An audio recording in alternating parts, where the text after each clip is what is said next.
Jadi Pak Sayogyo dan Pak Mubiarto itu menyampaikan bahwa pendamping itu Tut Wuri Handayani. Bedanya Tut itu, kalau Eng itu ada di depan, ada di tengah. Kalau Tut itu dinamis, ya, bergerak di belakang. Sebetulnya seperti itu. Bukan ada di belakang, Wuri itu belakang.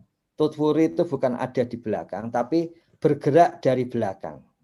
Kemudian pemberdayaan itu yang kalau dalam bahasa lokal disebut handayani, memberikan daya. Gitu. Jadi filosofi pendamping desa itu demikian. Jadi bergerak di belakang untuk memberikan daya kepada warga desa. Jadi itulah bedanya dengan penyuluh, konsep penyuluh. Jadi kalau konsep penyuluh harus selalu berilmu, kalau yang pendamping bergerak bersama, terutama dari belakang, kemudian memberikan pemberdayaan. Mengapa seperti itu? Karena semakin disadari bahwa ilmu itu ada yang kelihatan, tacit knowledge, dan ada yang tidak kelihatan. Yang ada di tengah-tengah masyarakat adalah ilmu yang tidak kelihatan. Sehingga penting bagi pendamping untuk bisa memadukan antara rasionalitas akademis, yang itu selalu muncul dalam program begitu, dengan rasionalitas dari masyarakat desa. Itu yang pertama, Gus Koco, kerabat desa sekalian. Yang kedua, ada berbagai konsekuensi ketika kita menggunakan revolusi 4.0. Tidak sekedar di kata-kata, tapi di dalam lapangan kemudian punya implikasi. Yang pertama, revolusi 4.0 itu untuk berhasil membutuhkan data yang sangat besar.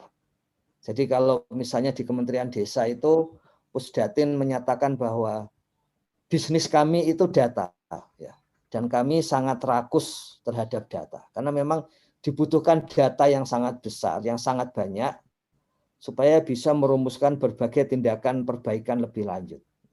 Jadi karena itu meskipun sepanjang revolusi industri 1 sampai revolusi industri keempat itu perlu ada desentralisasi, tapi khusus untuk revolusi industri 4.0 ya 4.0 itu karena butuh data yang sangat banyak, maka yang dilakukan untuk data itu adalah pemusatan. Datanya dibuat terpusat. Misalnya kalau di Kementerian Desa itu saat ini hanya boleh Kementerian Desa yang menyusun aplikasi. Semua aplikasi Kementerian Desa itu belakangnya harus kemendesa.go.id. Tanpa itu berarti bukan resmi Kementerian Desa. Dan semuanya tertampung di server Kementerian Desa.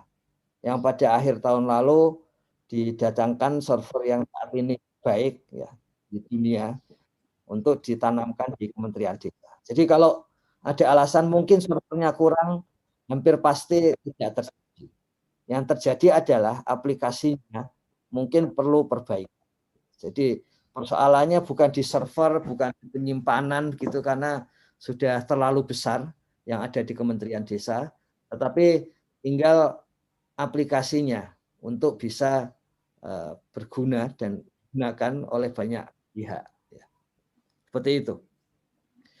Termasuk di dalamnya supaya data dari pendamping itu bisa digunakan untuk, sebetulnya gunanya daily report pendamping, data dari pendamping digunakan melalui analisis dari sistem itu untuk memperbaiki kualitas pendamping. Jadi kalau istilahnya Mas Menteri pengennya itu diukur dengan apapun, pendamping desa itu selalu lulus. Jadi diukur dengan apapun, pendamping desa selalu lulus. Karena itu kemudian dilakukan pemusatan pendamping dan kemudian dilakukan pemusatan data. Kemudian yang kedua, data yang dikumpulkan itu harus beragam. Harus banyak jenisnya. Tidak hanya angka atau statistik, tapi juga narasi. Makanya di dalam report nantinya, kalau Bapak Ibu melihat, ada deskripsi kegiatan.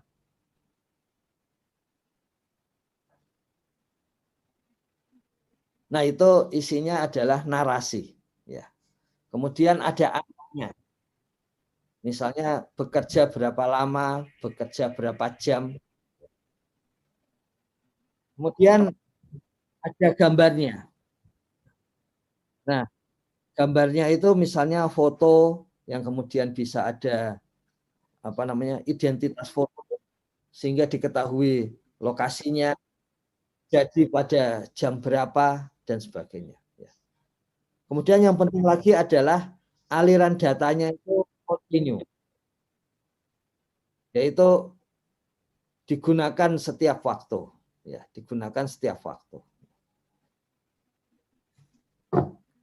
Nah, di dalam aplikasi Daily Report ini itu penting dan ini jadi banyak pertanyaan karena berkaitan dengan penghonoran ya dan kemudian berkaitan dengan evaluasi kinerja ya. Kemudian ditanyakan bagaimana itu cara menghitungnya. Betulnya BPS sudah menyampaikan bahwa penghitungan full employment artinya bekerja secara penuh ya itu jumlahnya adalah 35 jam per minggu. 35 jam per minggu.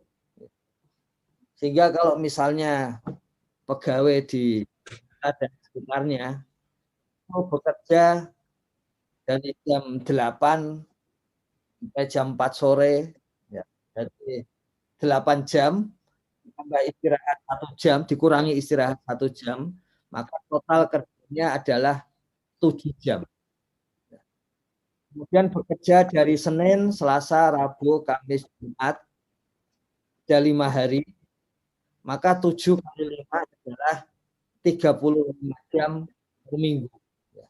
Untuk memenuhi syarat full employment. Bekerja penuh, dibayar penuh, itu 35 jam per minggu. Dan itulah sebabnya ketika jadi 1 bulan, itu menjadi 35 jam kali 4 minggu. Maka totalnya menjadi 140 jam per bulan. Totalnya menjadi 140 jam per bulan. Apa gunanya hal ini? Ya, yang pertama kita perlu pelajari bahwa ketika misalnya menjadi penyuluh pertanian, maka pendampingan itu terutama berkaitan dengan pertanian. Tapi saya kira para pendamping, kemudian perangkat desa, Bapak dan Ibu sekalian, para kerabat desa, itu memahami bahwa pendamping desa itu sifatnya generalis. Ya. Generalis itu artinya harus bisa semua hal. Nah, apa itu semua hal itu? Ya. Semua hal itu kalau kita pilah secara konseptual, itu ada fasilitatif. Ya. Bapak Ibu bisa melihat isinya menambah keterampilan bagi warga sesuai dengan apa namanya itu definisi pendampingan di dalam misalnya peraturan pemerintah nomor 43 tahun 2014. Kemudian di samping itu masih ada lagi fungsi pendidikan yang kalau di masa lalu disebut sebagai penyuluhan. Itu seperti meningkatkan rasa ingin tahu, ada menyampaikan informasi, mengkonfrontir kalau ada hoax, juga melakukan pelatihan. Kemudian ada lagi fungsi pendampingan untuk teknis, mengumpulkan data, menggunakan analisis olahan melalui komputer, kemudian melakukan presentasi, manajemen, dan kontrol keuangan. Ya. Kemudian bisa juga yang terakhir adalah representasi, yaitu mewakili pihak yang didampingi, mewakili pihak desa. Itu seperti sharing pengalaman kepada pihak lain, menyampaikan pabrik relation atau hal-hal yang penting ya, dan lakukan hal-hal lain yang menunjukkan apa yang sudah dilakukan di desa dampingan.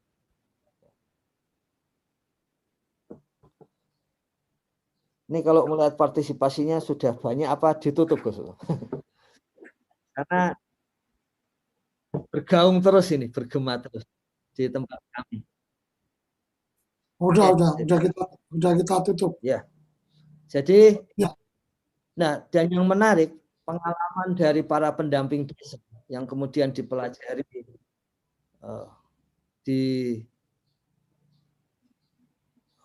dipelajari oleh Kementerian Desa, ya, itu adalah bahwa kekuatan pendamping desa ternyata adalah pada pendataan.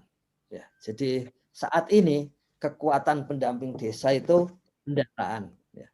Itulah sebabnya misalnya BPS itu mengajukan permohonan bagaimana kalau misalnya pengumpulan data di level desa itu kerjasama dengan para pendamping desa. Kemudian kita juga ketahui bahwa di tahun 2020 itu data dari desa itu dipakai oleh berbagai pihak, baik pemerintah maupun swasta maupun LSM. Jadi kekuatan pendamping desa itu saat ini adalah data. Nah, ada yang mengatakan mengapa isinya pendampingan selama 2021 itu kok mendata terus. Pertama memang itu kekuatan pendamping. Yang kedua, memang kita perlu data untuk sampai pada implementasi pembangunan yang RKPDes, Rencana Kerja Pemerintah Desa, akan dimulai di bulan Juli ya, sampai kemudian September, kemudian diikuti APBDes. Di samping itu dana desa yang cair juga diimplementasikan. Jadi jangan khawatir nanti setelah Mei pendamping desa akan fokus kepada implementasi pembangunan desa dan perencanaan pembangunan desa untuk tahun 2022. Nah, kemudian apalagi yang penting dari pendamping desa ya. Antara lain adalah tadi di sini ada fungsi representasi. Fungsi representasi itu adalah fungsi sebagai media dan public relation. Itulah sebabnya di dalam, dan itu sudah teruji selama ini. Terujinya itu setiap kali ditweet oleh para pendamping desa sejak beberapa tahun yang lalu, itu langsung trending topik di Twitter. Bahkan untuk tahun ini sudah ada media-media online yang melakukan kajian terhadap berbagai status WA dari para pendamping. Itu untuk menunjukkan bahwa fungsi public relation, fungsi sebagai media untuk menyampaikan kegiatan kepada pihak luar, itu juga menjadi kekuatan dari pendamping. Nah, kemudian hal-hal itu akan dilakukan untuk meningkatkan kualitas pemberdayaan di desa. Misalnya, contohnya Kementerian Desa menyampaikan data real name by address BLT dana desa ke Kementerian Sosial. Kemudian di awal Januari Kementerian Desa menyampaikan kepada Kementerian Keuangan desa-desa yang masih ada dana desa di RKDes ya, tetapi tidak sesuai dengan pengeluaran ya.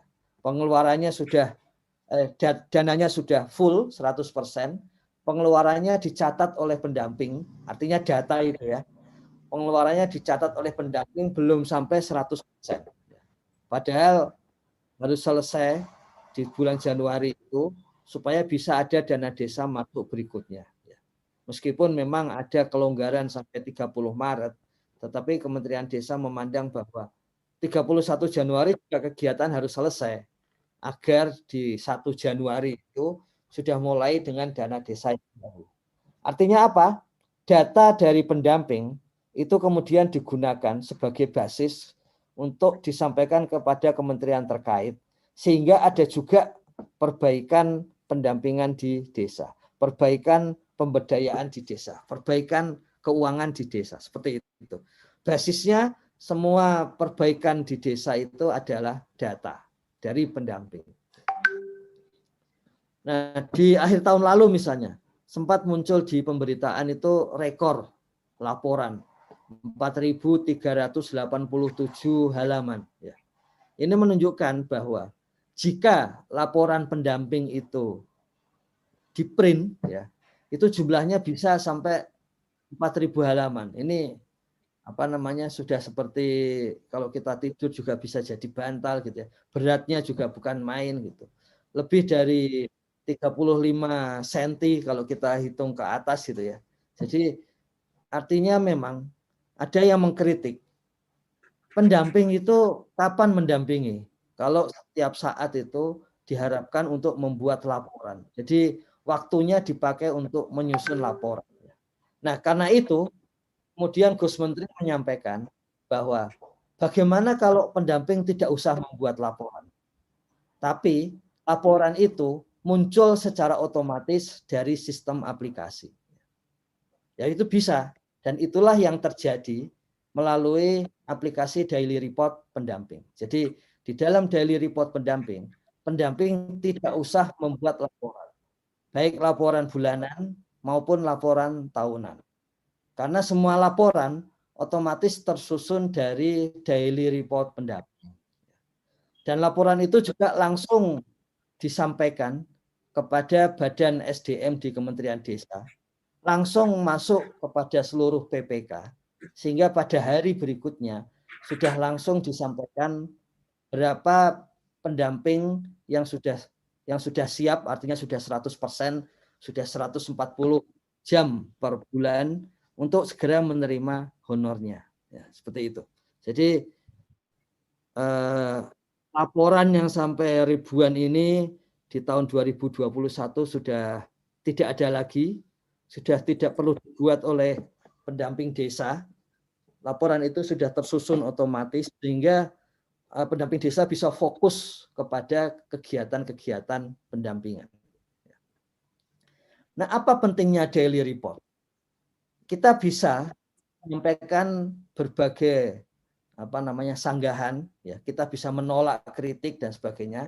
Tetapi Gus Menteri menyampaikan kita tidak usah membalas kritik dengan menolaknya atau apologi, ya.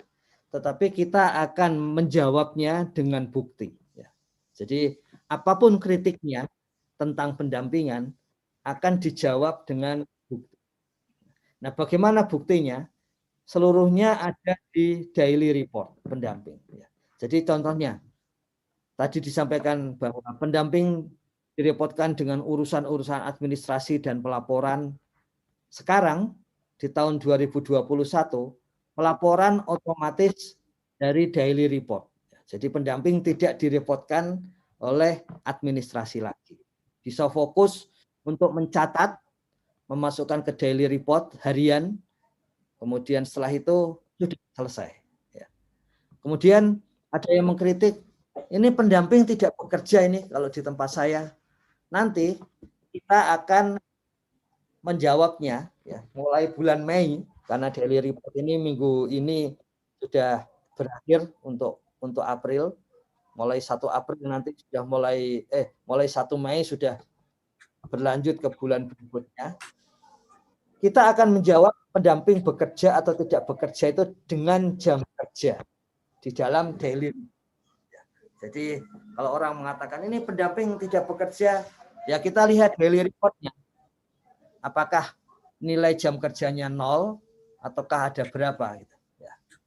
Kemudian ada yang mengatakan pendamping tidak pernah di tempat. Ya.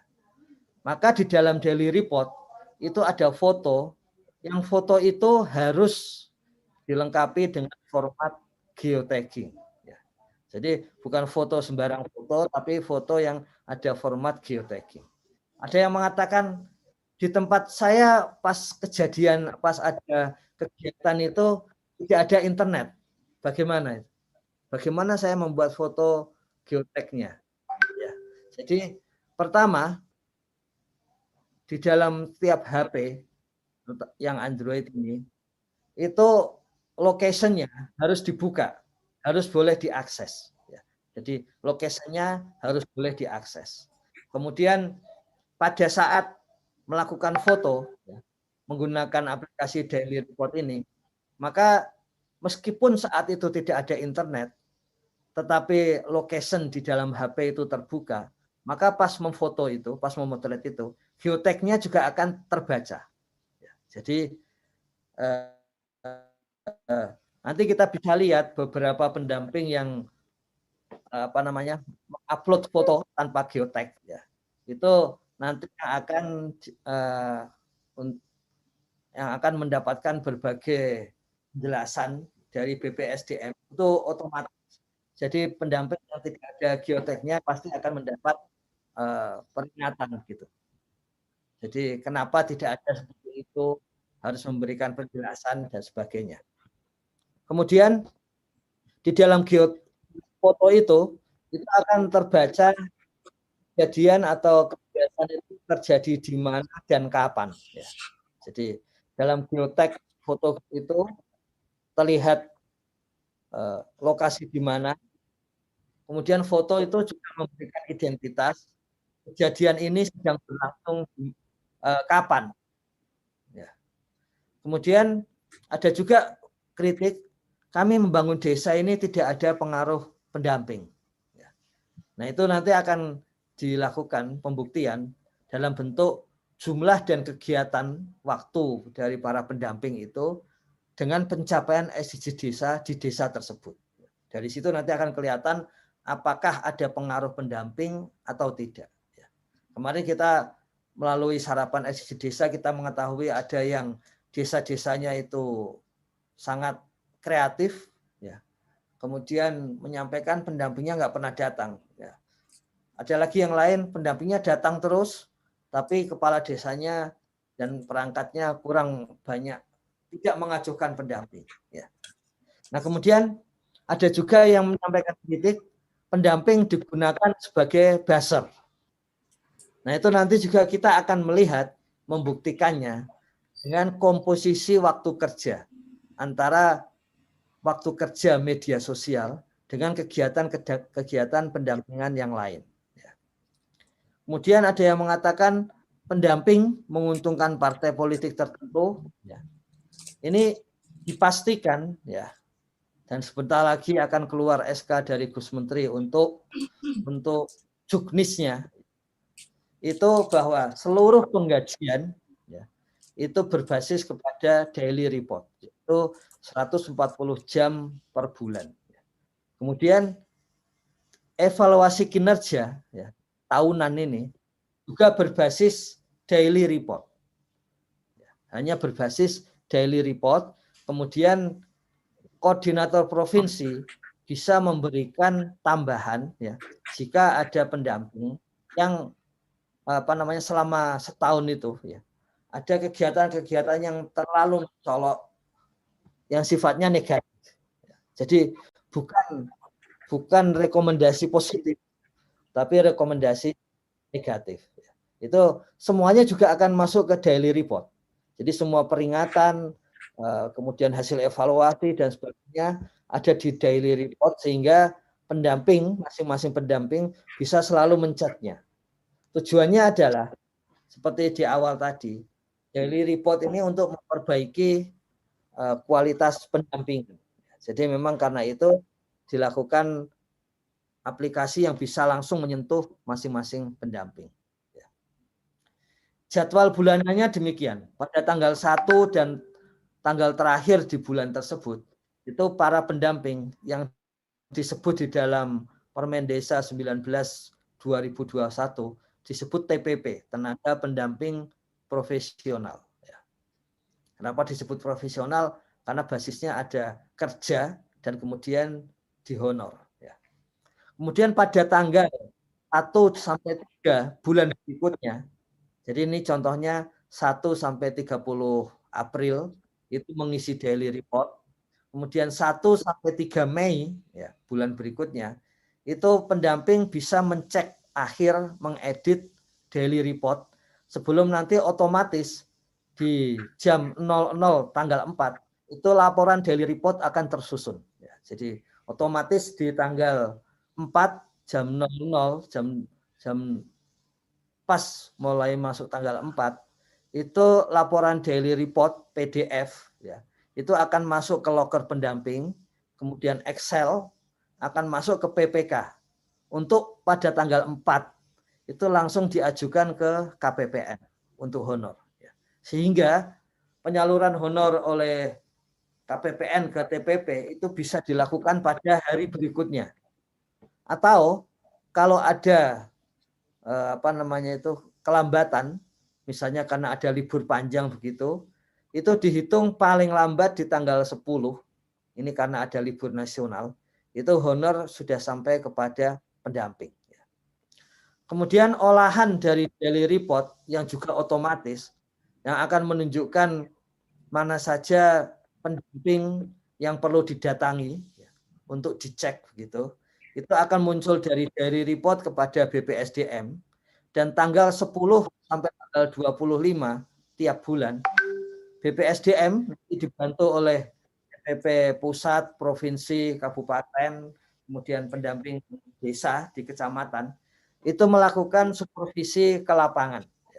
Jadi melakukan supervisi ke lapangan untuk mencek pendamping-pendamping yang datanya itu terbaca beda dari yang lain. Jadi seperti itu. Jadi nanti tanggal 10 sampai 25 akan mencek itu.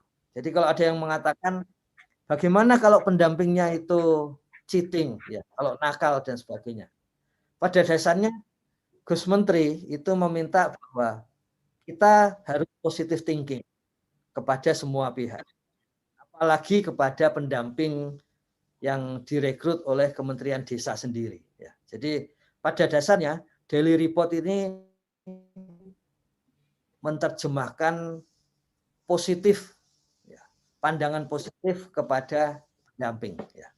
Baru ketika ada hal-hal yang kemudian sifatnya cheating, ya, misalnya geotek seperti ini tidak muncul gitu, atau geoteknya sesuai jam dengan kegiatan yang dilaporkan, karena geotek itu otentik akan menunjukkan jam pada waktu difoto, ya. Itu semuanya akan masuk sebagai rekomendasi untuk disupervisi oleh BPSDM. BPSDM bisa meminta bantuan TPP pusat, bisa meminta bantuan TPP provinsi, kabupaten, bahkan PD. Jadi misalnya ada laporan dari daily report ini PLD di desa ini, ya, sepertinya harus dicek gitu. Maka BPSDM bisa meminta PD kecamatan yang membawai desa tersebut untuk memberikan laporan.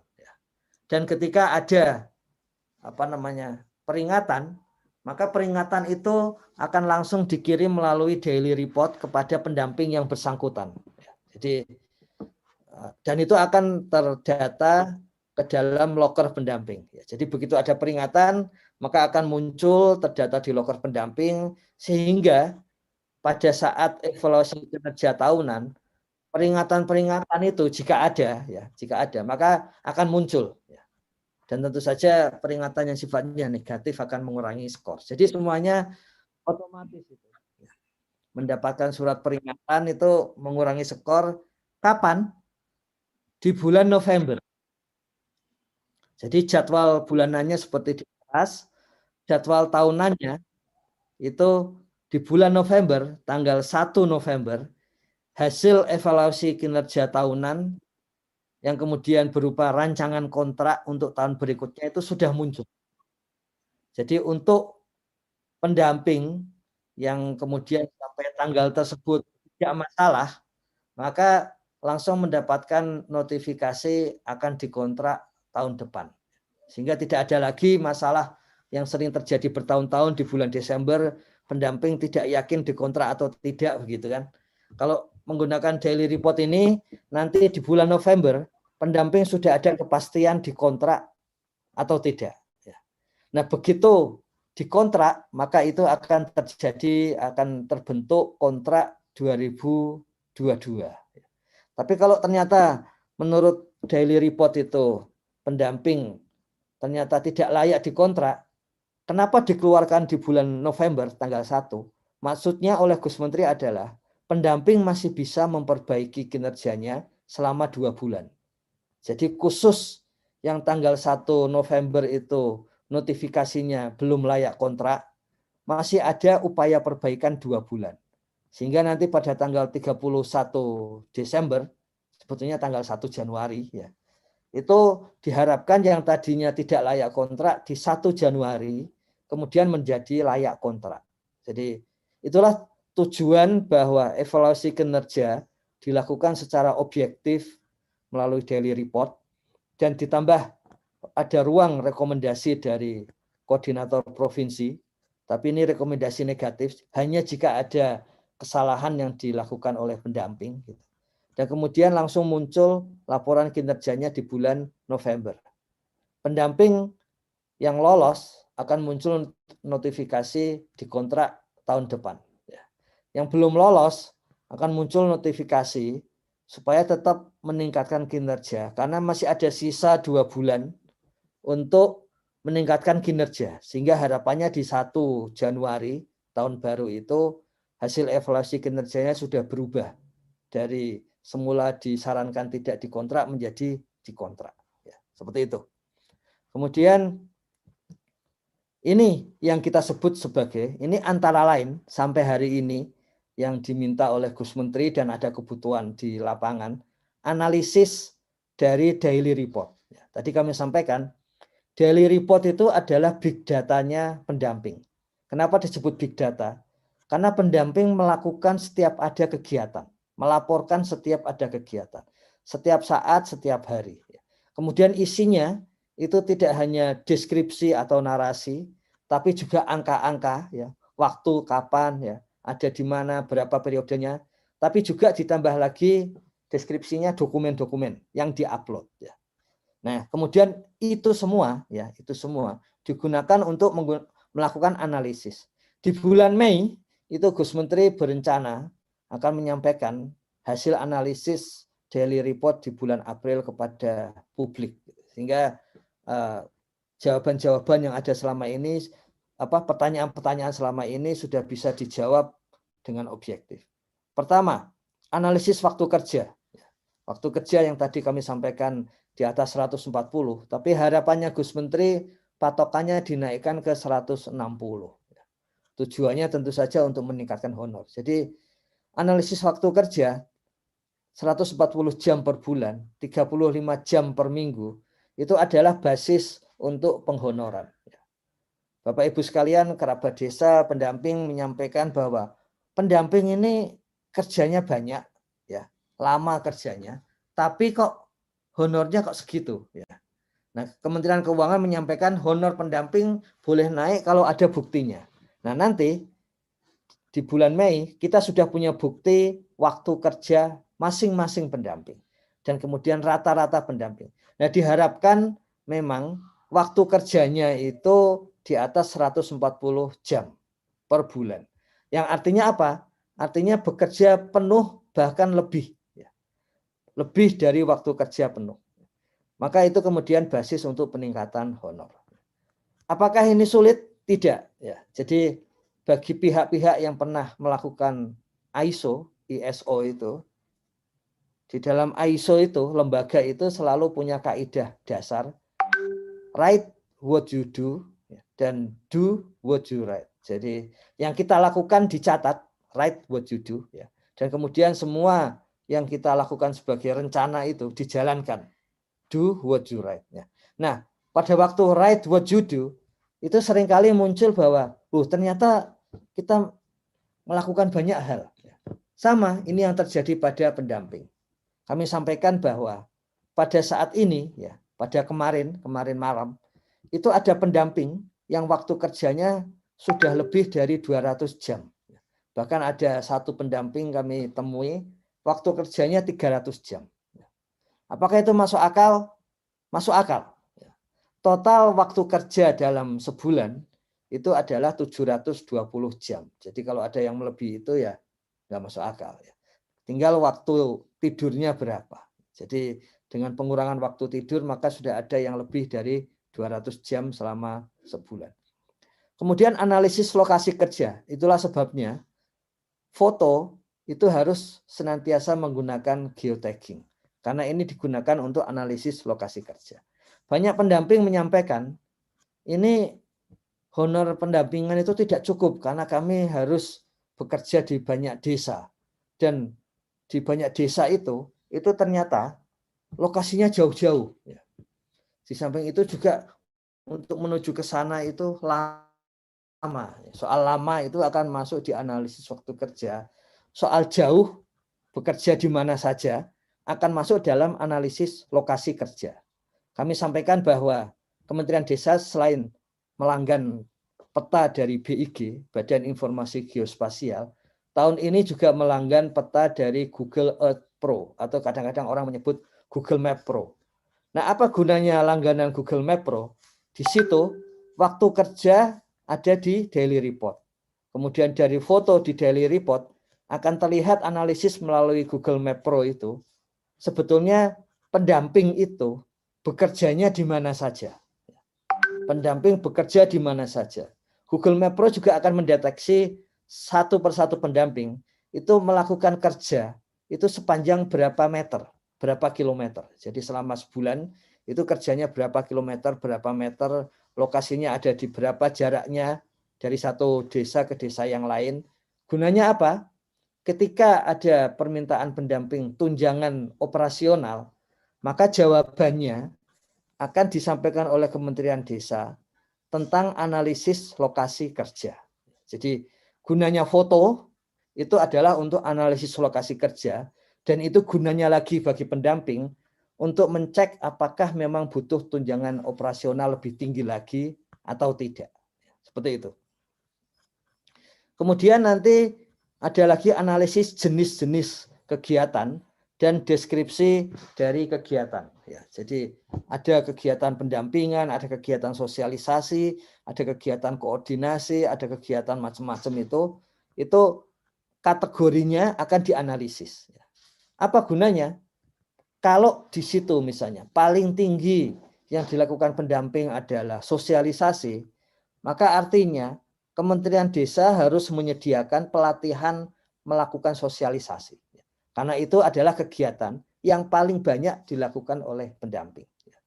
Misalnya nanti pendamping dalam analisis jenis dan deskripsi kerja yang dominan itu adalah untuk melakukan koordinasi, maka Kementerian Desa akan menyampaikan pelatihan khusus bagaimana berkoordinasi. Jadi gunanya analisis jenis dan deskripsi kerja ini untuk mengetahui kebutuhan dari pendamping, dan dari situ kemudian Kementerian Desa akan memberikan berbagai layanan untuk memenuhi kebutuhan pendamping. Kemudian di dalam deskripsi kerja, itu juga seharusnya, karena ini kemarin Bapak Ibu sekalian ada yang tidak dan ada yang iya. Yang pertama begini, misalnya saya bekerja untuk pendampingan di desa A. Jaraknya dari tempat saya itu ya agak lama, sekitar 1 jam kalau saya menggunakan sepeda motor, misalnya seperti itu. Maka kemudian kita mulai dari tempat base camp kita menuju desa A, selama 1 jam itu kita tulis sebagai satu deskripsi kerja sendiri. Itu satu kegiatan sendiri. Jadi pertama adalah kegiatan untuk menuju lokasi kerja desa A. Sepanjang jam, misalnya jam 8 sampai jam 9. Kemudian jam 9 sampai jam 10 itu melakukan persiapan musdes. Karena ada undangan musdes jam 10 sampai jam 12. Jadi pendamping keluar dari base camp-nya jam 8 sampai di lokasi jam 9. Itu satu kegiatan sendiri, yaitu kegiatan untuk pergi ke lokasi. Kemudian dari jam 9 itu sampai jam 10 pendamping menyiapkan lokasi musdes, kemudian menyapa para peserta, kemudian supaya mereka merasa rileks sehingga nanti pas musdes bisa lebih lancar gitu kan. Mungkin juga menyiapkan berbagai absensi dan sebagainya. Maka jam 9 sampai jam 10 itu ada kegiatan kedua, yaitu persiapan musdes. Jam 8 sampai jam 9 itu adalah pergi ke lokasi, 9 sampai jam 10 persiapan musdes. Musdesnya misalnya jam 10 sampai jam 12 itu disebut sebagai musdes. Setelah itu kemudian ada rapat internal. di antara pemerintah desa, BPD, dan kemudian pendamping misalnya untuk menyikapi hasil dari Musdes dari jam 12 sampai jam 2. Maka itu kegiatan ke 1, 2, 3, 4. Itu adalah kegiatan keempat pada hari itu, yaitu kegiatan untuk melihat tindak lanjut dari Musdes. Kemudian dari jam 2, pendamping berpindah ke desa B yang jaraknya 1 jam. Maka ada kegiatan kelima, yaitu pindah dari desa A ke desa B. Dan di desa B melakukan pelatihan untuk SDGs desa, ya. Ada persiapan dulu, misalnya dari jam 3 sampai jam 4 sore, jam 15 sampai jam 16. Ditulis itu kegiatan ke-6, yaitu persiapan untuk pelatihan SDGs.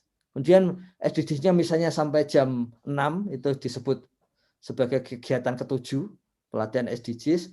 Kemudian setelah itu ada konsultasi informal sampai jam 9 misalnya. Maka jam 6 sampai jam 9 malam itu kegiatan ke-8. Artinya dalam rangkaian 1 hari itu pendamping melakukan 8 jenis kegiatan. Nah, di dalam deskripsi itu dibuat sangat-sangat lebar. Jadi dalam rilis aplikasi yang rencananya hari ini, ya, itu deskripsi dibuat sampai 5.000 huruf. 5.000 huruf itu kalau kita menulis di koran itu lebih dari 1 halaman koran. Apa gunanya deskripsi kerja ini? Ini untuk mengetahui apa saja yang diketahui oleh pendamping, ya, pada waktu melakukan kegiatan. Termasuk masalah. Jadi masalah yang dihadapi selama kegiatan, misalnya selama Musdes, pendamping mendapatkan masalah bagaimana menjelaskan mengenai SDGs desa. Nah, itu ditulis itu.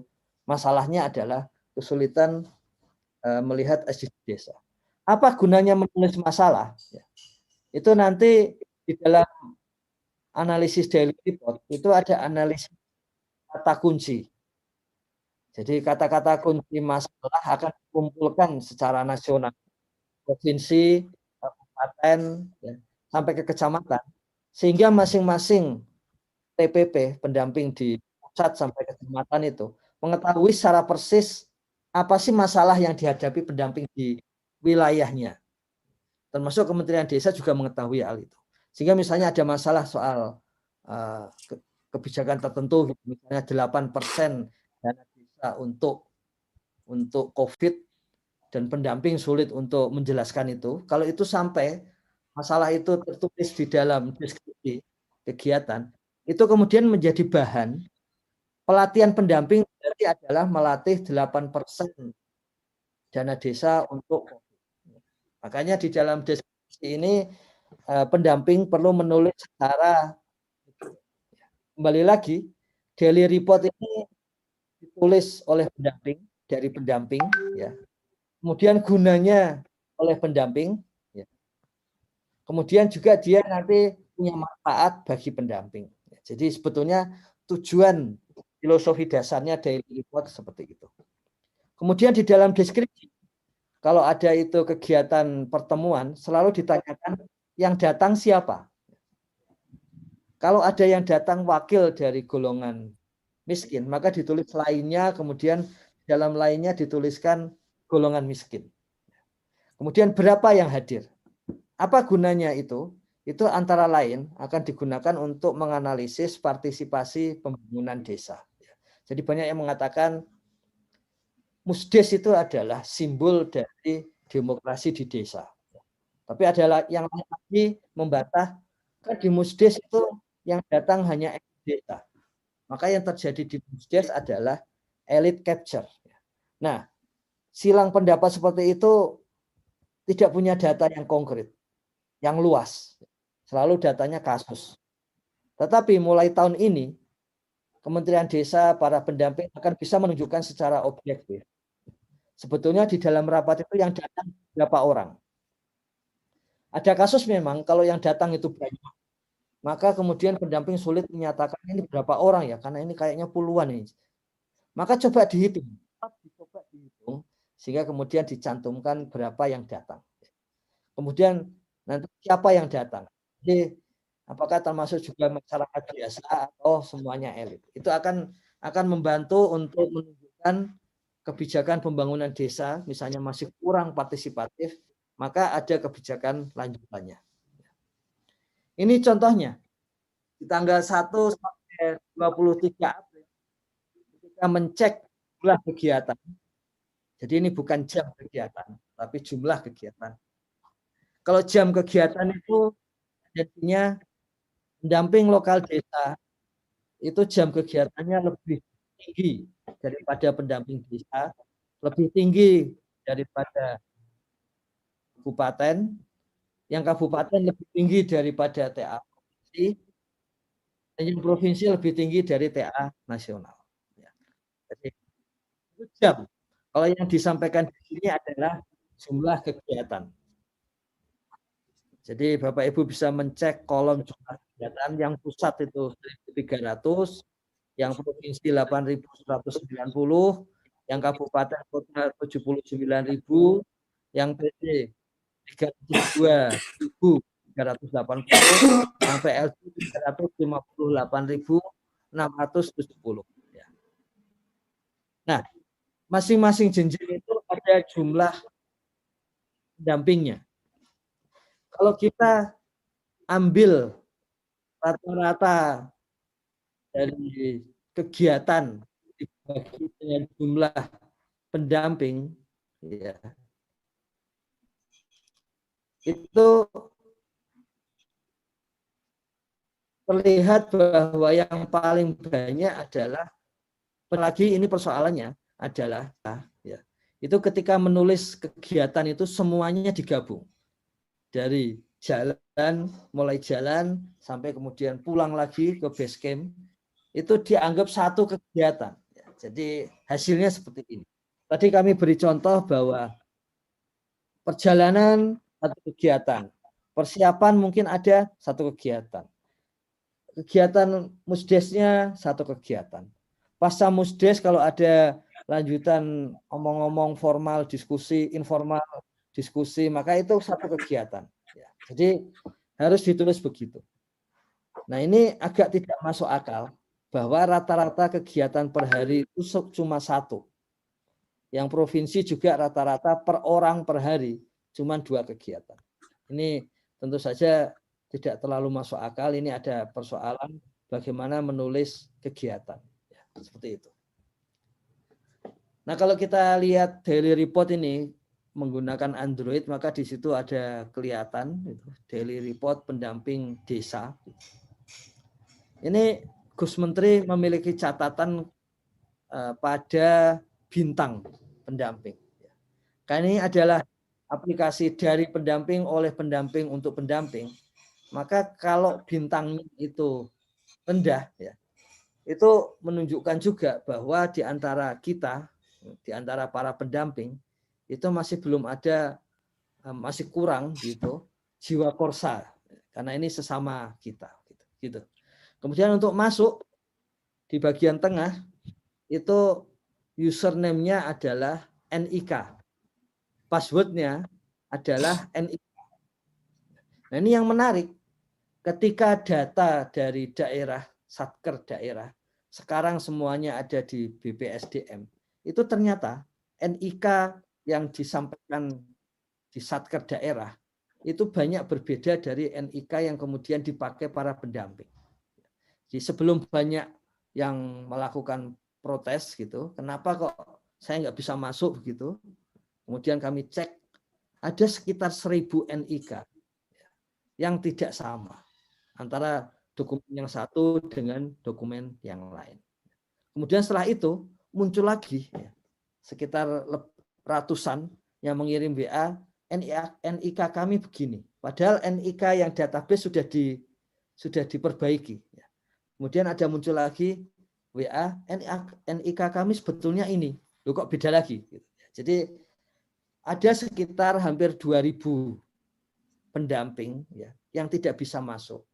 Tapi itu bukan ada hal-hal yang magic, hal-hal yang aneh-aneh, bukan. Itu semata-mata karena NIK-nya itu berbeda dari database yang masuk ke dalam BPSDM Kementerian Desa. Jadi ini perlu hati-hati. Kalau di dalam Kementerian Desa itu sudah SSO, single sign on. Jadi kalau satu NIK di satu aplikasi berubah, maka aplikasi yang lain NIK-nya juga ikut berubah. Jadi tidak bisa masuk di NIK di daily report, maka kemudian tidak akan masuk lagi di aplikasi SDG Desa. Kemudian tidak akan masuk lagi ke dalam aplikasi monitoring evaluasi dana desa. Kemudian di sebelah kanan itu adalah menu depan, ya, home-nya dari aplikasi Android Daily Report Pendamping Desa. Jadi yang di bagian kanan itu adalah home-nya dari aplikasi Android. Kalau kerabat desa, Bapak Ibu sekalian, tidak bisa melihat seperti ini, ya, munculnya itu hanya logo Kemendes yang hijau toska, maka itu artinya server sedang ada perbaikan.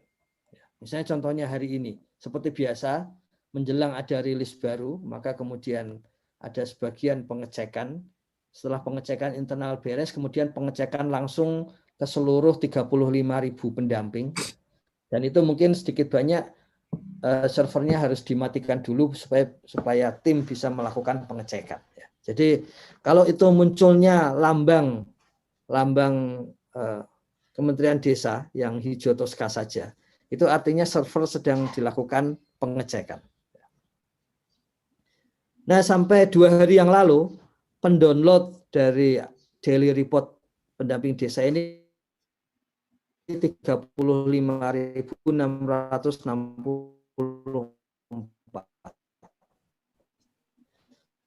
Jumlahnya melebihi jumlah pendamping. Artinya apa? 2 HP. 2 HP? Tidak. Jadi sampai tadi malam masih ada yang kirim WA. Saya menggunakan 2 HP yang berbeda, Pak. Karena ini HP-nya yang lama,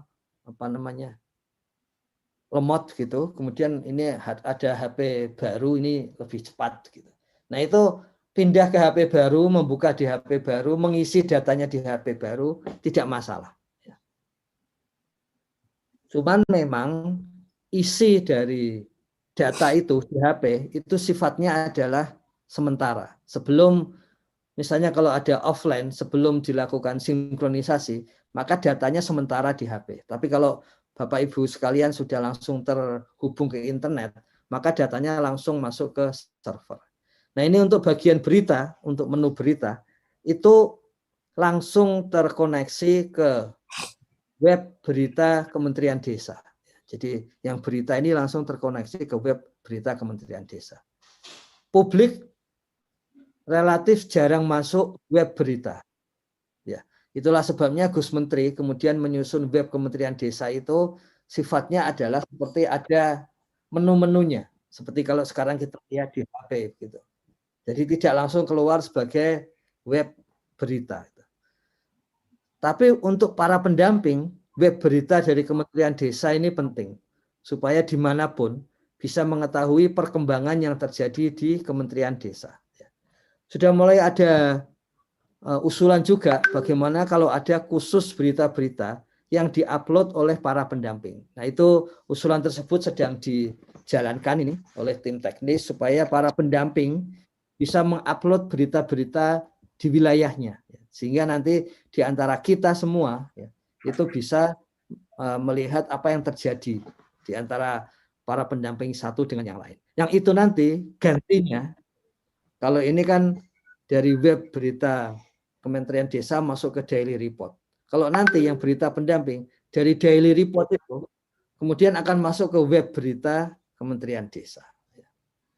Kemudian pada menu info ini adalah, saya kira para pendamping desa juga sudah merasakan. Jadi menu info ini akan memberikan info langsung kepada seluruh pendamping. Dan mulai minggu depan ini, info ini bisa diberikan khusus masing-masing satu pendamping.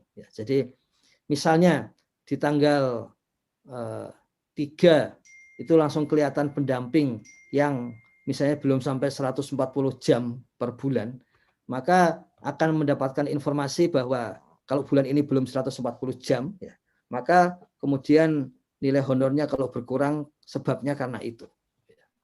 Tentu saja Gus Menteri pasti akan memberikan kebijakan kalau pengurangannya terlalu banyak seperti itu. Jadi ini gunanya info, memberikan pengumuman baik umum langsung kepada seluruh pendamping maupun khusus kepada misalnya pendamping khusus di Bengkulu, ya. Pendamping khusus di Lebong, Kabupaten Lebong, pendamping khusus di Kecamatan X, bahkan langsung ke satu persatu pendamping. Kemudian social share, ya. Di bagian kiri itu akan selalu muncul flyer WA Story. Mengapa ini penting? Saat ini disadari bahwa pendamping itu relatif memiliki di dalam HP-nya itu nomor kontak dari kepala desa, tokoh masyarakat desa, tokoh-tokoh penting di sekitar desanya gitu. Jadi untuk menyampaikan tadi di bagian pendamping ada satu fungsi pendampingan yaitu sebagai public relation untuk menyampaikan apa yang sudah dilakukan di dalam pendampingan dalam pembangunan desa, maka social share menjadi penting. Itulah sebabnya hampir setiap hari pendamping itu akan mengganti status WA supaya para kepala desa, tokoh masyarakat yang terkoneksi dengan HP pendamping itu juga mengetahui status WA yang baru. Pendamping juga mengupload kepada Twitter supaya semua pihak yang ada di Twitter itu, yang mengupload Twitter, mengetahui adanya hal baru ya, dari pembangunan desa. Pendamping juga mengupload ke Instagram, ya, kemudian ke Facebooknya, seperti itu. Jadi ini adalah fungsi pendampingan sebagai representasi dari yang didampingi, sebagai public relation dari yang didampingi. Jadi di bagian kiri ada yang flyer yang akan digunakan secara seragam di antara kita, ya. Karena keseragaman itu dalam konteks revolusi industri 4.0, keseragaman itu akan muncul sebagai pengetahuan dominan. Ya. Karena itu keseragaman itu menjadi penting. Karena itu adalah strategi revolusi industri 4.0 untuk menunjukkan pengetahuan yang penting. Ya. Ada share data, ketika diklik maka kliknya itu akan terhitung sebagai kegiatan pendamping. Meskipun itu bukan kegiatan yang punya waktu yang sangat banyak. Ya. Kan sekali klik paling cuma 1-2 detik. Tapi itu akan terhitung sebagai kegiatan pendamping untuk share medsos. Jadi bisa saja status flyernya ini ada di dalam di-share melalui WA group. Tetapi pendamping itu harus men-share melalui aplikasi Daily Report supaya terhitung sebagai klik share media sosial. Karena klik share media sosial itu penting untuk dianalisis. Di mana terjadi lokasi-lokasi yang di situ share media sosialnya itu rendah. Atau sebaliknya, yang share media sosialnya itu persentase pendamping yang share media sosial itu sangat tinggi. Itu penting informasi itu untuk mengetahui apakah ada masalah yang pertama internet, ya. Yang kedua, apakah ada masalah soal gotong royong, soal bagaimana kita saling membantu sesama pendamping. Nah itu, jadi informasi klik social share itu gunanya seperti itu. Di sebelah kanan akan terlihat kemana saja itu sharing itu bisa dilakukan. Kemudian aktivitas. Ini aktivitas dari pendamping desa, karena tiap-tiap level pendamping aktivitasnya bisa berbeda-beda. Apa yang dimaksud aktivitas pendampingan? Aktivitas pendampingan itu mendata perencanaan desa, ya, seperti menyusun RPJMdes, RKPdes, APBdes, pelaksanaan pembangunan desa, misalnya melaksanakan padat karya tunai desa, pembangunan jalan dan sebagainya gitu. Pengawasan masyarakat, ini kalau ada masyarakat menyampaikan kepada pendamping, ini kepala desanya kok seperti ini ya, atau ini kami minta harusnya kegiatan di RT kami kok jadinya begini, padahal waktu ada di Musdes itu keputusannya begitu. Kemudian pelaporan desa. apakah itu pelaporan kepala desa, ya, pelaporan desa kepada pihak yang lebih atas dan sebagainya. Jadi pendampingan itu isinya adalah seperti ini. Dan para pendamping bisa mencek di dalamnya. Satu hal yang penting bahwa pendamping itu memang selalu mendata, kemudian hadir dan melaporkan. Ada kalanya satu kegiatan dilakukan beberapa desa sekaligus, sehingga pendamping mungkin hanya hadir di satu desa A, ya. Tapi pendamping masih bisa melaporkan apa yang terjadi di desa B dan C. Ya. Kemudian inisiatif itu artinya kegiatan-kegiatan yang berasal dari kreativitas pendamping. Kalau pendampingan ini kegiatannya berasal dari pihak di luar pendamping, misalnya pendataan bisa dari Kementerian Desa, bisa dari desa sendiri, perencanaan pembangunan itu bisa dari desa, pengawasan masyarakat dari masyarakat, ya, pelaporan dari desa, seperti itu. Itu pendampingan, selalu pihak lain. Kalau inisiatif itu adalah kerja yang berasal dari kreativitas pendamping sendiri. Jadi misalnya di Klaten misalnya, ada pendamping lokal desa yang kreatif mengajak masyarakat untuk membuat kolam ikan. Ada yang kreatif kemudian mengajak masyarakat untuk bercocok tanam cabai, seperti itu. Itu inisiatif. Menurut teorinya tadi kami sampaikan di awal, orang-orang yang biasa melakukan inisiatif itu hanya 2,5%. Nah, kita ingin mencek jika pendamping ada kegiatan-kegiatan inisiatif, kreativitas pendamping, ada laporan seperti itu. Kalau itu kita hitung, kita akan mengetahui persentase pendamping sebagai inovator. Jadi pendamping yang mencatatkan inisiatifnya, kreativitasnya di sini akan tercatat sebagai inovator. Nah, kita ingin mengetahui kalau inovatornya itu banyak di antara pendamping, jadi cara untuk melakukan pelatihan pendampingan tentu berbeda dengan jika inovatornya kecil. Kalau inovatornya banyak, misalnya contohnya, maka proses pelatihannya itu pasti harus sifatnya kreatif. Terserah pendamping untuk melanjutkan berikutnya. Tetapi kalau ternyata kegiatan inisiatif ini terlalu rendah, berarti melatih pendamping itu pasti harus memberi contoh. Karena yang bukan inovator itu selalu perlu contoh. Perlu untuk dicontohi.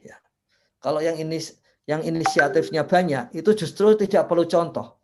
Yang perlu adalah pemikiran. Jadi itu ada perbedaan nanti untuk meningkatkan kapasitas pendamping tergantung dari isiannya ini. Kemudian apa itu insidental? Apa itu insidental? Ini sebentar lagi akan keluar SK Menteri Desa tentang petunjuk teknis pendampingan masyarakat desa. Petunjuk teknis itu isinya antara lain adalah hal-hal yang wajib dikerjakan pendamping sebagai penugasan kepada pendamping.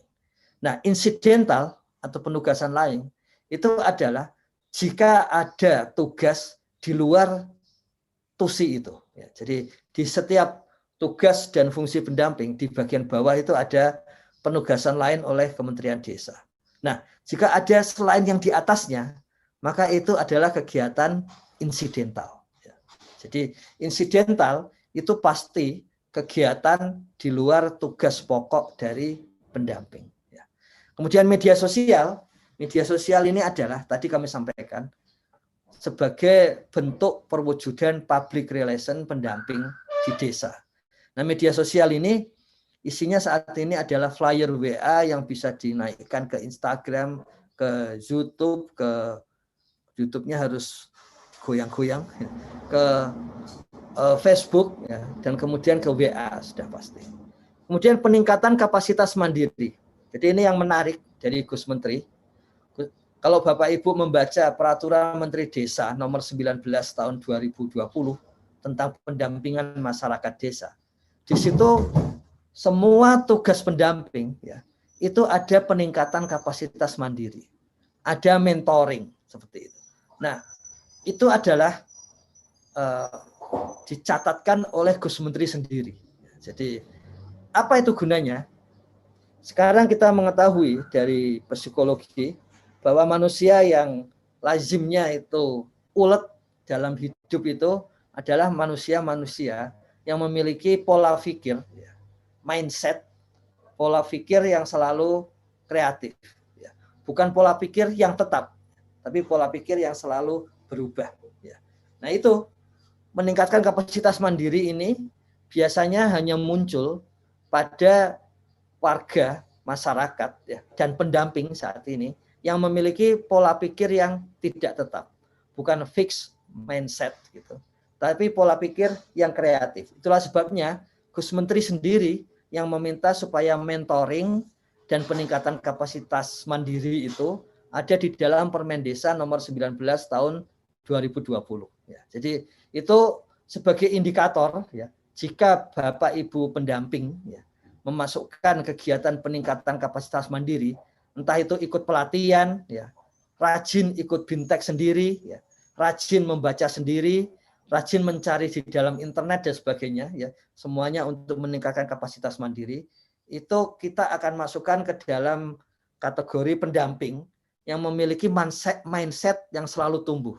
Jadi bukan fixed mindset, tapi growth atau tumbuh growth mindset. Jadi apa gunanya peningkatan kapasitas mandiri? Indikator ini untuk mengetahui mana saja pendamping yang memiliki growth mindset seperti itu. Jadi ada yang menarik di salah satu WA group itu ada pendamping yang menyampaikan, wah ini kok sulit, ini kok itu kok nggak bisa ya, ini kenapa begitu? Kemudian pendamping lain menimpali, makanya harus rajin-rajin ikut bintek. Mana saja ada kesempatan bintek, waktu itu tentang SDGs desa. Pokoknya kalau ada orang kemudian kirim Zoom meeting, ada di dalam YouTube, semua yang itu saya baca, kata pendamping yang lain. Saya lihat, kemudian saya ikut. Jadi itu adalah kegiatan seperti itu akan menjadi kegiatan peningkatan kapasitas mandiri. Itu adalah ciri-ciri dari orang yang memiliki growth mindset. Kemudian di dalamnya nanti akan muncul yang pertama lokasinya. Ini tentu saja lokasi dari pernyataan pendamping. Jadi ada yang menyampaikan bagaimana kalau pendamping menipu lokasinya di situ padahal dia cuma di rumah gitu. Ya nggak apa-apa, dicoba saja. Nanti tinggal dicek apakah aplikasi Daily Report ini bisa mendeteksi hal itu. Nah, di sini lokasinya itu masih lokasi yang ada dana desanya. Jadi sehingga beberapa pihak menyampaikan kami ada rakor di kota, tapi kok tidak kelihatan lokasinya. Dari situ Kementerian Desa nanti dalam beberapa hari ini akan memasukkan lokasi full seluruh wilayah Indonesia. Baik yang mendapatkan dana desa maupun yang tidak. Misalnya ada yang menyampaikan kami ada kegiatan di Denpasar kota, sehingga kami tidak bisa memasukkan itu. Ya nggak apa-apa, ditulis saja yang paling dekat untuk ini. Di situ ada klik lokasinya yang paling dekat. Mengapa boleh? Untuk sementara, karena nanti yang penting adalah fotonya. Foto itu pasti akan menunjuk lokasi yang sebenarnya. Artinya apa?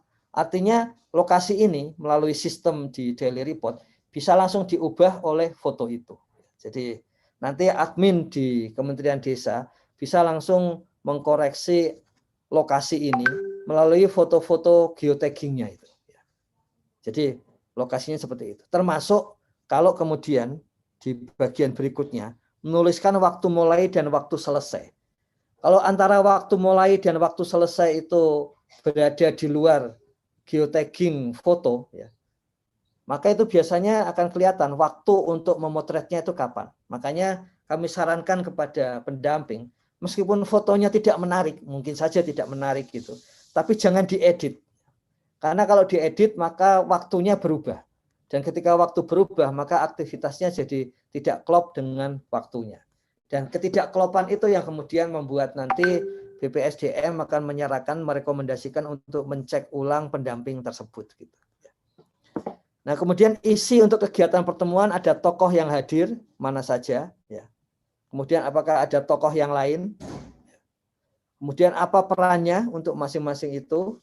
Kemudian ada peran yang lain. Nah, ini yang tadi kami sampaikan di awal ya, bahwa di sini kita akan melihat apakah pertemuan-pertemuan di desa itu didominasi elit atau tidak.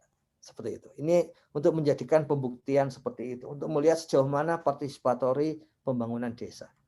Nah, kalau Bapak Ibu nanti sudah bisa melihat di dalam dashboard daily report pendamping, kemudian mengetahui waktu kerjanya, itu bisa muncul waktu kerjanya negatif. Mengapa demikian? Karena di awal-awal April itu tidak kami lock, ya, tidak kami kunci. Ada yang salah mengisi, mungkin asal klik begitu sehingga sampai ke tahun 2020. Sehingga artinya apa? Ketika dihitung oleh sistem, dari April kok malah mundur ke Februari, itu menjadi negatif. Jadi itu menjadi negatif sebagai indikasi oleh sistem bahwa ada kesalahan dalam penginputan waktu mulai dan waktu selesai. Oleh sebab itu di bagian kanan itu sudah dipastikan bahwa ketika pendamping mengisi waktu mulai, maka waktu selesainya tidak akan pernah sebelumnya. Waktu selesainya maksimal akan sama atau dia lebih berikutnya seperti itu. Untuk menghindari tadi waktu kerjanya kemudian menjadi negatif. Kemudian isi pertemuan, jumlah pria dan jumlah wanita, kita ketahui dari SDGs desa salah satu hal yang penting adalah minimal perempuan hadir di dalam pertemuan itu 30%. Nah, ini yang akan membuktikan, data ini yang akan membuktikan apakah benar pertemuan-pertemuan di desa itu perempuannya juga diajak. Dan berapa persen dari peserta pertemuan itu yang berasal dari perempuan. Kemudian foto, kami sampaikan tadi sebaiknya geolokasi, ya, lokasi di dalam HP itu dibuka. Kemudian sebaiknya memotret dari aplikasi daily report sehingga akan klop dengan lokasi tempat Bapak Ibu pendamping melakukan kegiatan. Kemudian yang penting lagi adalah upload dokumen. Ini yang dilupakan pendamping. Jadi dalam banyak sekali daily report, ya, itu upload dokumen itu tidak ada dokumen yang diupload pendamping. Padahal itu penting karena di samping ada kegiatan penelaahan daily report kuantitatif, juga ada subtim yang mengolah data-data daily report yang sifatnya kualitatif, yaitu dokumen. Jadi dokumen dari desa, ya, itu diolah tim kualitatif di Kementerian Desa untuk melihat apakah sedang ada masalah di desa, apakah ada hal lain yang perlu dilakukan untuk mendukung desa. Jadi dokumen ini menjadi sangat penting. Maka kami sampaikan kepada pendamping, semua pertemuan, ya, atau kalau ada kegiatan apapun, kemudian di situ muncul hasil dokumen, ya, maka dokumen itu harus diupload. Karena itu berguna baik untuk pendamping maupun untuk desanya sendiri. Ya. Jadi Kementerian Desa ada tim analisis data kualitatif yang akan membantu desa, termasuk pendamping, untuk meningkatkan kualitas pembangunan. Kemudian di dalam profil, itu bagian kanan atas, itu adalah icon untuk sinkronisasi. Jadi kalau Bapak Ibu sekalian ada di dalam wilayah yang tidak ada internet, maka ada warna yang berbeda di dalam daily report untuk memberikan pengetahuan bahwa oh ini saya sedang ada di luar jaringan internet. Begitu ada internet, maka di profilnya itu segera klik sinkronisasi supaya semua laporan itu terupload ke server sistem informasi desa di Kementerian Desa. Kemudian di bagian bawahnya antara Mahfud Rizal ini, contohnya ini, ya. Kemudian ada blok aktivitas, itu akan disampaikan nomor induk pendamping desa. Jadi setiap pendamping yang terkontrak itu mendapatkan nomor induk pendamping desa dan itu akan dicatatkan di sini. Ada yang meminta supaya fotonya muncul, sedang dikerjakan dalam rilis berikutnya, nanti sudah bisa. Di dalam aktivitas itu kelihatan berapa jumlah aktivitas. Nanti akan ditambahkan di situ jamnya. Jadi total aktivitas Bapak Ibu pendamping pada bulan yang sama, itu akan dicantumkan di sana. Kemudian ada NIK, NPWP dan sebagainya. Kemudian di bagian aktivitas itu, ya, bagian situ kalau kita klik draft, itu akan muncul aktivitas kita sebulan terakhir. Yang draft itu yang belum upload, kalau semua kegiatan itu yang sudah upload. Ya, jadi Bapak Ibu klik kegiatan, semua kegiatan, maka aktivitas sebulan terakhir akan muncul. Nah, apa gunanya? Gunanya kalau Bapak Ibu perlu mengedit, ya, mungkin mengubah, menghapus aktivitas ada di sana.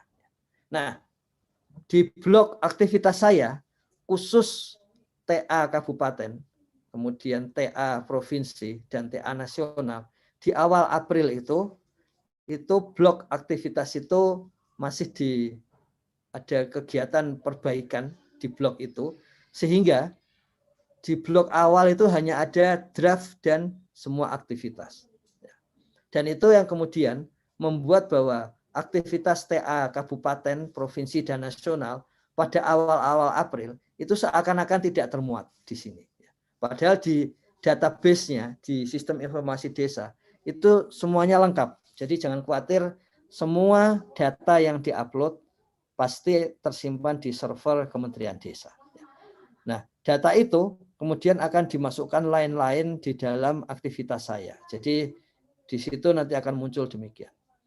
Di dalam profil ada yang bisa diubah, ya, termasuk nantinya foto, saat ini belum. Ya.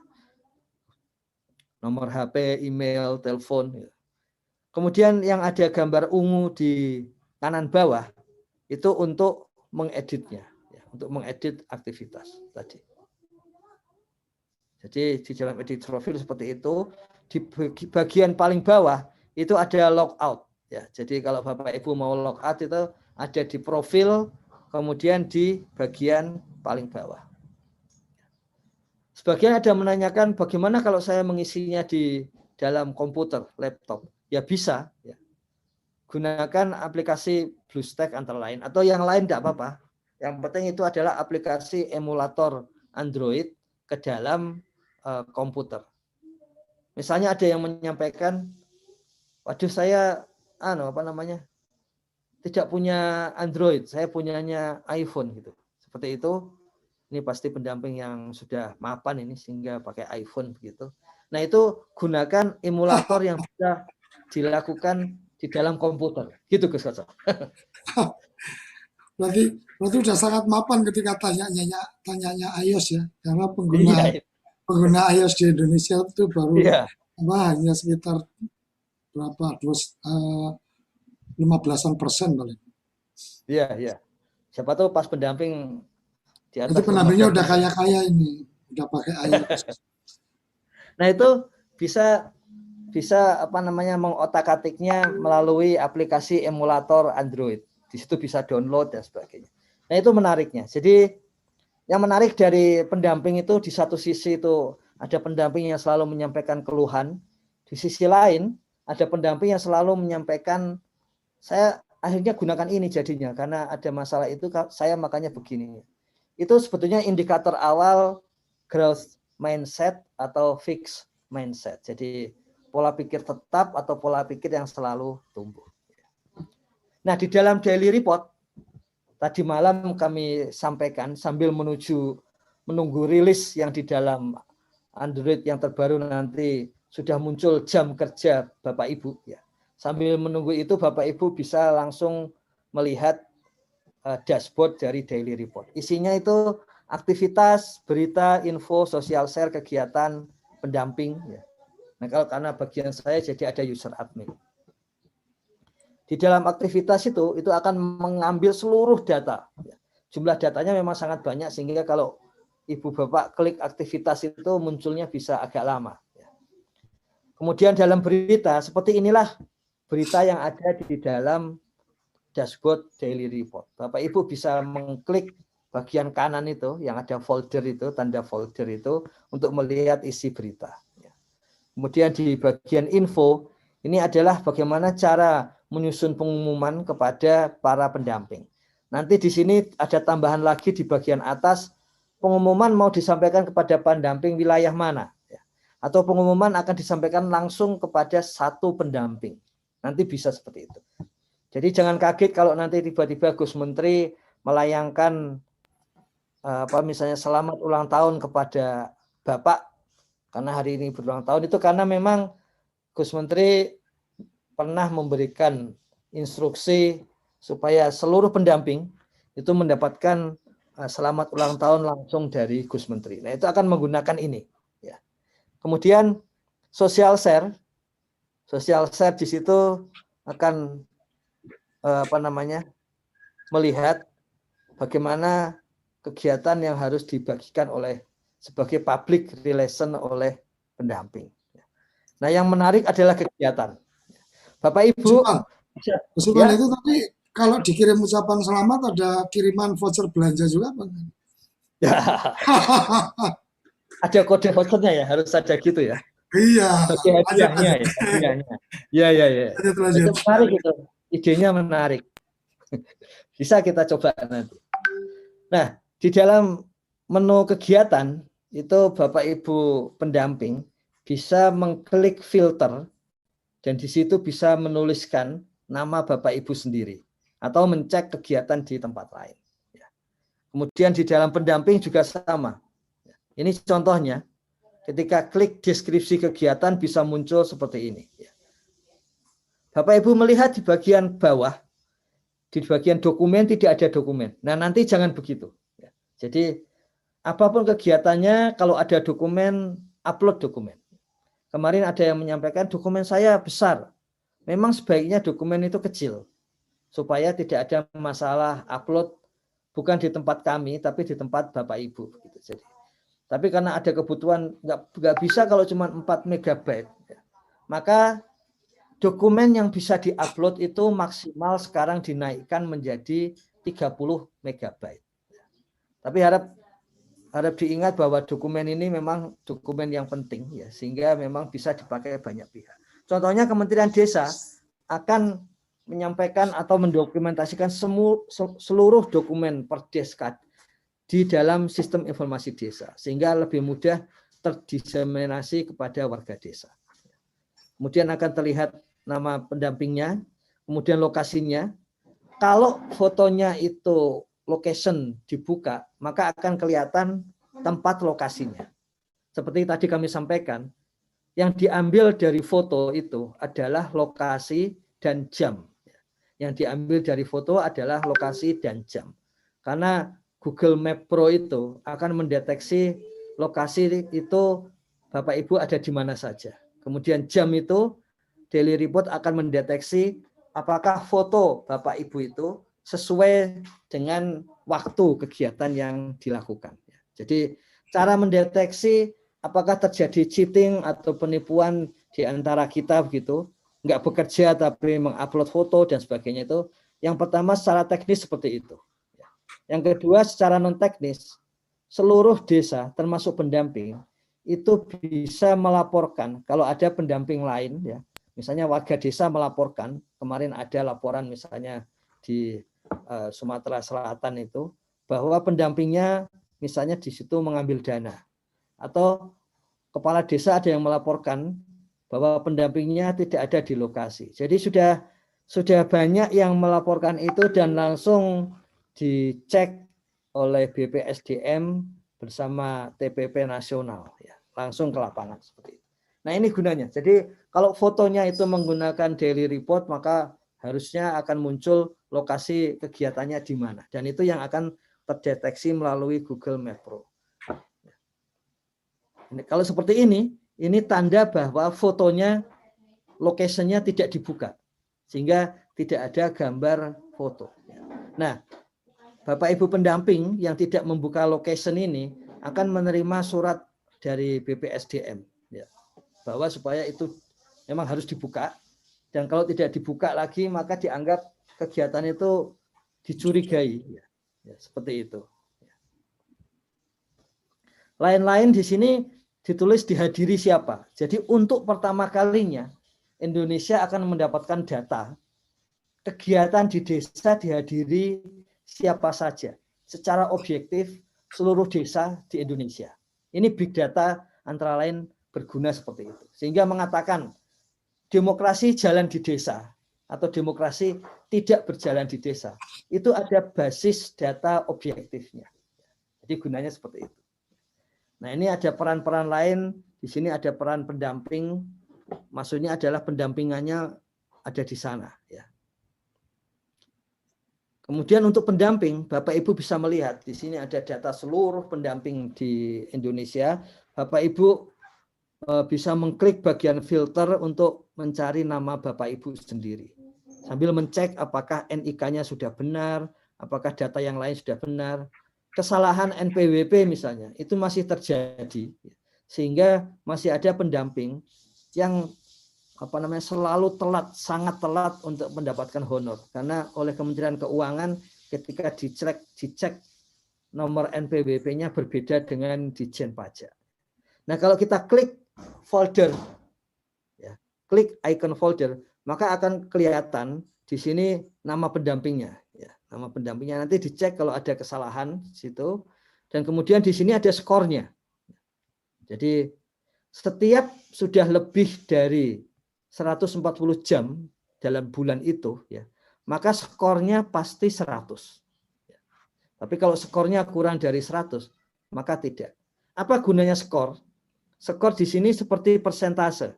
Ya. Jadi misalnya pendamping desa mendapatkan gaji honor 1,9 juta. Kemudian skornya 100, maka bulan berikutnya pasti mendapatkan honor 1,9 juta. Tapi kalau skornya misalnya baru 50 gitu kan, maka tahun berikutnya, bulan berikutnya mendapatkan honor 50% dari honornya. Ya. Kalau skornya 85 misalnya gitu, maka mendapatkan honor 85% dari honor seharusnya.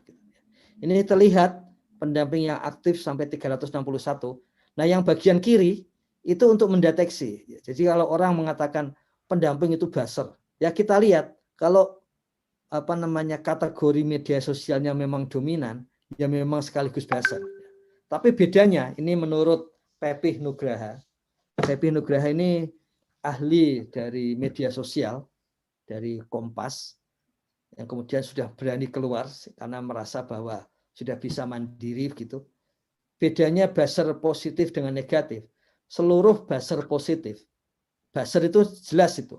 Buzzer itu adalah fenomena revolusi industri 4.0 untuk memberitahu demokratisasi tentang pengetahuan bahwa ini pengetahuan penting. Demokratisasinya adalah buzzer.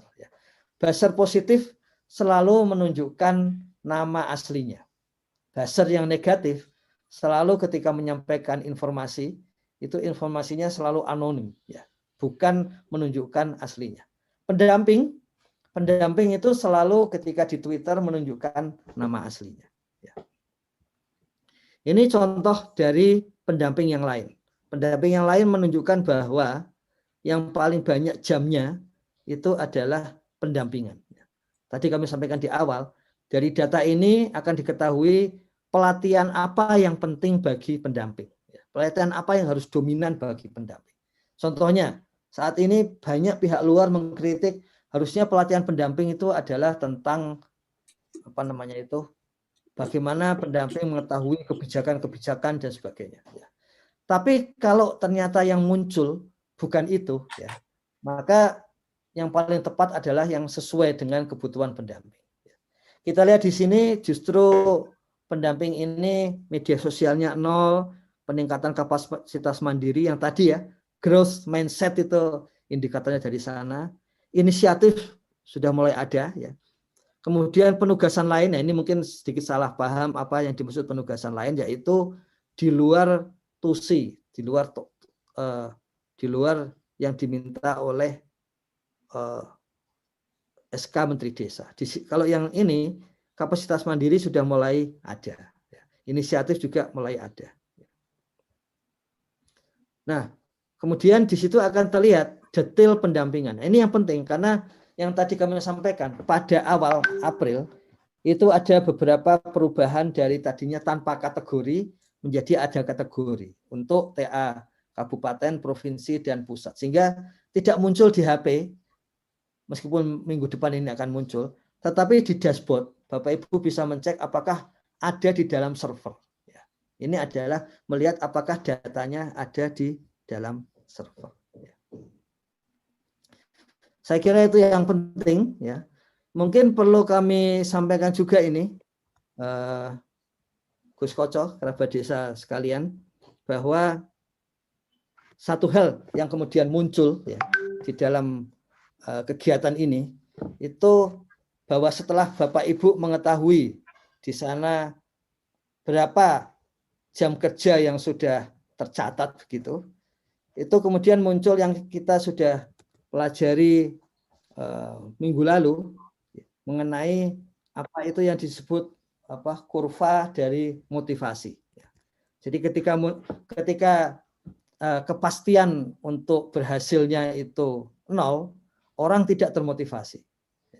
Ingin menikah dengan bintang film begitu, nggak mungkin bintang filmnya akan menerima lamaran kita. Artinya peluang keberhasilannya itu 0. Maka kemudian motivasi menikahi bintang film juga 0. Atau sebaliknya, menikahi tetangga, sudah pasti tetangganya mau, itu motivasi untuk melakukan pendekatan juga 0. Tapi kalau 50% itu adalah motivasi dominan. Nah, apa kaitannya dengan pendamping? Ketika pendamping di awal bulan itu masih 0, ya, itu pendamping mungkin males-malesan memulai kegiatan. Tapi saran kami, segera mulai kegiatan. Sehingga lepas dari jeratan 0% motivasi. Nah, yang terakhir, ketika sudah 140, kemudian malas untuk melakukan kegiatan juga. Karena sudah pasti keberhasilannya 100%. Sudah pasti honornya 100%. Jadi kemudian malas untuk melakukan kegiatan. Jadi kami sarankan jangan seperti itu. Untuk yang berpikir tumbuh, berapapun jam kerja, itu adalah sebagai akibat sebagai bekerja. Jadi tidak berpikir tentang jam kerja, tetapi berpikir untuk tetap bekerja, sehingga jam kerja akan selalu meningkat. Nggak peduli sudah dapat 140. Jangan seperti kajian terhadap supir angkot. Ya. Supir angkot itu kenceng-kencengan di pagi hari, mencapai setoran sampai 100%. Nah, ketika setorannya sudah terpenuhi, kemudian menjadi santai, sangat santai di sore hari. Gitu. Akhirnya apa?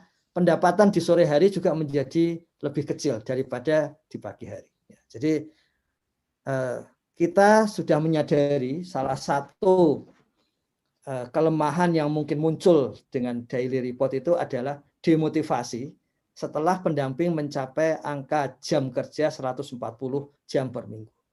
Namun kami sampaikan bahwa pendamping yang punya minat untuk tumbuh, growth mindset, pasti akan selalu bekerja, tidak peduli dengan jam kerjanya tersebut.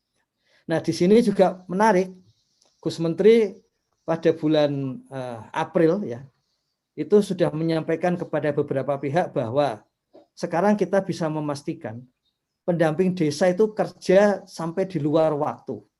Karena memang ada laporan dari daily report itu, Bapak Ibu pendamping ada yang bekerja pada hari Minggu, pada tanggal merah tetap bekerja, ada aktivitas di tanggal merah, ada aktivitas di hari Minggu, ada aktivitas tengah malam, ya, ada aktivitas fajar gitu. Jadi itu memberikan bukti objektif bahwa pendamping memang bekerja sampai di luar jam kerja umumnya. Jam kerja umumnya ya. Karena kalau para hansip dan satpam mungkin baru mulai kerja justru jam 9 malam sampai pagi. Kiranya seperti itu, Gus Koco. Oke.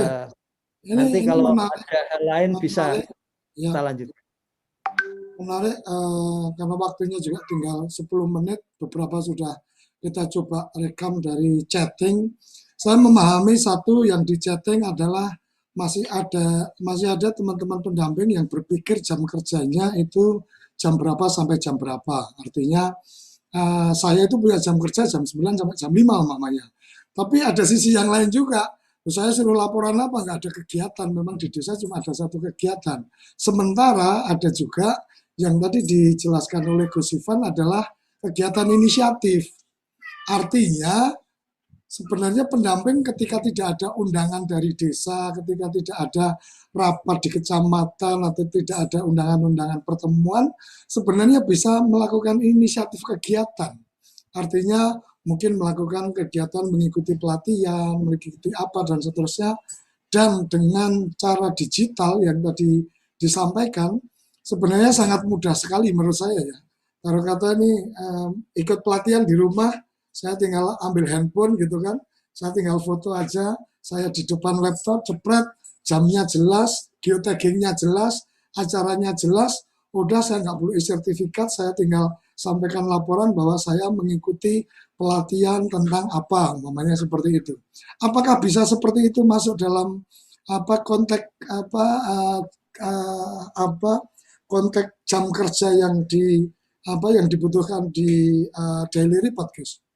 Ya, benar Gus Koco. Seperti tadi contohnya, kenapa waktu perjalanan itu penting? Ya. Karena Google itu akan melihat, Google Map itu akan melihat jaraknya. Tapi kita perlu mengetahui jarak yang dekat itu kalau waktunya panjang, ya, itu kan berarti sebetulnya sulit juga gitu. Maka ada kegiatan atau deskripsi kegiatan waktu perjalanan. Termasuk tadi misalnya menelepon, ya. Ini ada juga pendamping yang menyampaikan, ini kami ditelepon oleh BUMDes dari kecamatan lain. Apakah itu boleh masuk konsultasi? Ya, menerima konsultasi itu juga pekerjaan pendampingan. Ya. Termasuk tadi kalau WA-WA-an, dan memang ini sebagian ada yang punya apa ya biasa sambil guyon begitu kan. WA kepada pendamping lebih atas itu juga masuk kegiatan pendampingan karena itu bagian dari mentoring itu. Ya. Termasuk kalau WA kepada saya begitu itu WA dan dijawab, kemudian omong-omongan jawab-menjawab melalui WA itu juga bagian yang bisa dilaporkan kepada daily report. Jadi ini memang kalau di dalam revolusi industri 4.0 disebut Internet of Things, itu kita coba praktekkan di dalam daily report sehingga punya data yang sangat lengkap. Ya. Artinya sebenarnya kalau saya melihat ketika kemudian dulu waktu awal-awal Facebook itu kan setiap kita mau ngapain aja dilaporkan di Facebook kan gitu. Artinya sebenarnya kan sama aja ketika teman-teman pendamping ini cukup menyampaikan bahwa berangkat menuju tempat pertemuan mamanya. Ketika kemudian ada mengambil foto dan foto itu kemudian diaktifkan GPS-nya otomatis terekod lokasinya. Dan kalau untuk keperluan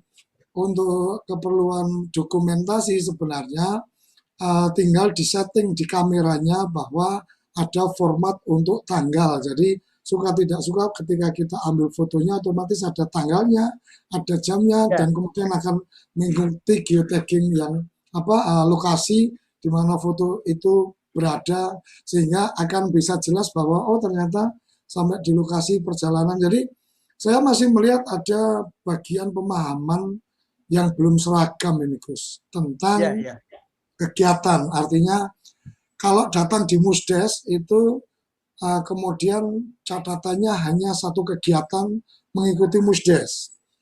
Tidak ada kegiatan perjalanan. Tidak ada kegiatan perjalanan berangkat, tidak ada kegiatan perjalanan pulang, tidak ada kegiatan konsultasi atau silaturahmi dengan tokoh-tokoh, tapi langsung Musdes. Sementara kalau Musdes berdasarkan data undangan jam sekian sampai jam sekian, ya berarti tercatatnya ya berarti Anda mengikuti hanya di jam itu. Kira-kira seperti itu, Gus, kira-kira ya. Artinya ini perlu lebih luas mendetailkan penjelasan masing-masing penjelasan dari penggunaan aplikasi ini karena menurut saya akan banyak yang perlu diberikan pemahaman apalagi ini menyangkut dengan terkait dengan honor mamanya. Karena kalau ini kalau dari penjelasan kan udah jelas nih frame-nya ketika jam kerja jam sekian sampai jam sekian. maka di luar jam itu dia tidak menganggap itu sebagai bekerja. Padahal di jam sekian sampai jam sekian ya memang nggak ada kerjaan, mau ngapain, nggak ada inisiatif lagi. Nggak ada inisiatif lagi untuk kemudian silaturahmi ke Karang Taruna kah, atau kemudian datang ke BUMDes dan seterusnya, ya pasti target waktunya tidak akan terpenuhi kan, kira-kira seperti itu. Jadi menurut saya ini bagian yang perlu dijelaskan lebih lanjut tentang bagaimana penghitungannya, dan termasuk juga ini Gus, kalau Kementerian Desa sudah ada geomap profesional, apakah tidak mungkin untuk kemudian satu headset atau satu perangkat yang teregistrasi oleh pendamping itu kemudian akan terdetek perjalanannya kemana saja ini. Artinya secara otomatis akan ketahuan bahwa dia kemana saja dan seterusnya. Dan satu hal lagi mungkin menurut saya yang menjadi penting untuk teman-teman pendamping adalah ketika sudah masuk wilayah-wilayah yang seperti ini, maka jangan pernah sekali-sekali untuk punya niat untuk berbohong, karena rekam digital itu sadis luar biasa. Jadi kalau melaporkan sedang ada di mana dan kemudian geotaggingnya mendeteksi Anda tidak sedang di lokasi itu, maka pasti ketahuan kebohongannya seperti apa. Jadi kalau ibarat kata saya handphone anak saya bisa saya tahu posisinya di mana, jadi pada saat saya tanya, "Nak, kamu lagi di mana?" "Saya lagi di sini," padahal dia tidak di lokasi yang seperti yang terdetek, maka saya tahu dia sedang berbohong. Nah, ini yang harus hati-hati. Jadi lebih baik apa adanya saja, bercerita apa adanya.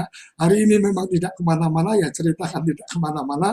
Hari ini berkegiatan sampai jam 1 pagi, ya ceritakan sampai jam 1 pagi, tempatnya ada di mana dan seterusnya. Beberapa isu tadi tentang deskripsi yang terpotong dan seterusnya sepertinya sudah terjawab karena sudah ditambah menjadi 5.000 karakter. Jadi kalau deskripsi 5.000 karakter itu udah hampir sama kayak kita membuat satu berita. Jadi insya Allah udah cukup kalau sekedar menjelaskan deskripsinya. Tapi saya yakin ini belum memuaskan karena waktunya juga kita sepakati 2 jam. Kita tinggal 2 menit. Banyak sekali yang resen, banyak sekali yang sudah bertanya. Saya minta maaf, kita bisa lanjutkan besok karena ini masih penjelasan dari Gus Ivan. Kita akan mendengarkan permasalahan dari lapangan seperti apa. Mungkin kita akan berlanjut besok dengan aplikasi daily report ini. Kenapa? Karena menurut saya ini sangat penting. Kenapa sangat penting? Karena ini menyangkut tentang bukti kerja. Kadang-kadang hanya karena kelupaan melaporkan maka Anda tidak dianggap bekerja. Ini kadang sadis juga. Oleh karenanya ruang-ruang untuk melakukan editing dan seterusnya seperti yang tadi dilakukan Gus Ivan, yang tadi disampaikan Gus Ivan, ini juga perlu diketahui oleh teman-teman pendamping. Artinya, tanggal sekian sampai tanggal sekian akan keluar rekap. Ketika dari rekap itu Anda merasa bahwa ada yang salah nih, ada yang kurang dan seterusnya. Kemudian melakukan perbaikan, aturan melakukan perbaikan seperti apa dan seterusnya, ini juga perlu clear. Kenapa? Karena ini bagian dari apa yang teman-teman sudah kerjakan. Jangan sampai dianggap tidak tidak melakukan apapun. Jangan sampai juga ketika ada komplain atau dari para pihak yang kita nggak tahu seperti apa di lapangan, tapi alhamdulillah saya pernah jadi orang lapangan. Jadi kadang-kadang kita juga menemui teman-teman yang kadang tidak enjoy dengan kita, sehingga kita datang pun dalam acara itu kemudian dia menyampaikan bahwa kita nggak datang dan seterusnya. Ketika kita punya datanya, maka semua itu akan terjawab by data bahwa real saya ada di lokasi ini jam sekian, otomatis tidak bisa disangkal bahwa memang saya mengikuti acara itu dan seterusnya. Kira-kira gitu ya Gus ya. Kayaknya harus berlanjut besok pagi. Mohon maaf teman-teman, karena kalau berlanjut nanti tahu-tahu bisa sampai jam 12. acara-acara saya yang lain bisa terganggu. Kita lanjutkan besok, lebih ke memberi ruang kepada teman-teman untuk menyampaikan pendapat. Dan saya ingatkan, absensi ada di link yang sudah disiapkan. Dan satu lagi, kapasitas Zoom kita mungkin akan kita batasi besok, mungkin maksimal hanya 200 partisipan karena supaya komunikasinya lancar. Jadi mohon teman-teman bisa bergabung lebih awal sehingga tidak ketinggalan untuk bisa menyampaikan secara langsung. Walaupun kami akan berusaha menyampaikan juga ketika ada pertanyaan-pertanyaan yang ada di YouTube channel kita.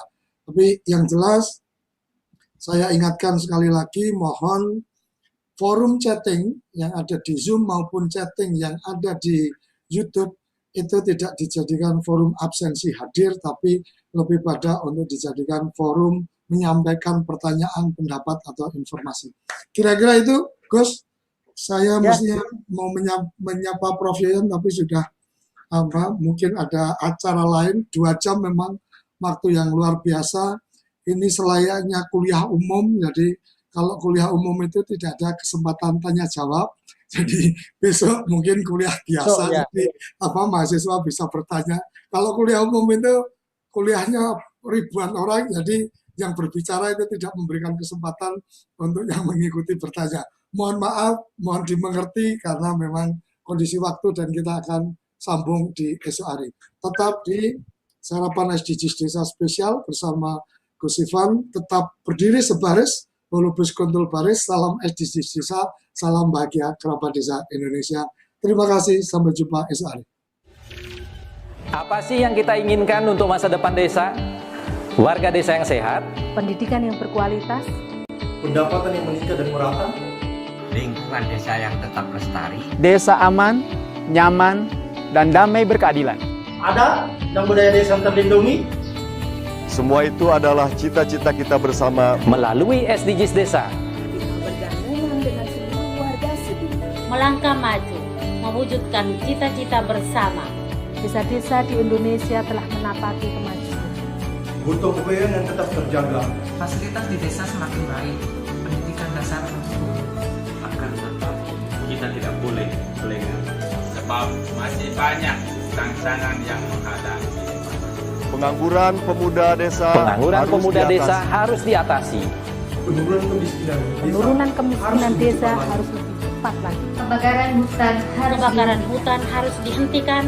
Kekerasan terhadap perempuan harus dihilangkan. Pekerjaan-pekerjaan yang belum usai ini harus kita tuntaskan. Jadi, mari berdiri. Mari berdiri. Mari berdiri sebaris. Berjajar bergandengan tangan. Holubus Kuntul Baris. Mewujudkan cita-cita kita bersama. Dan pastikan Tidak ada satupun warga desa yang tertinggal di belakang. Mari membangun Indonesia dimulai dari desa. 18 tujuan untuk mewujudkan desa yang lebih baik.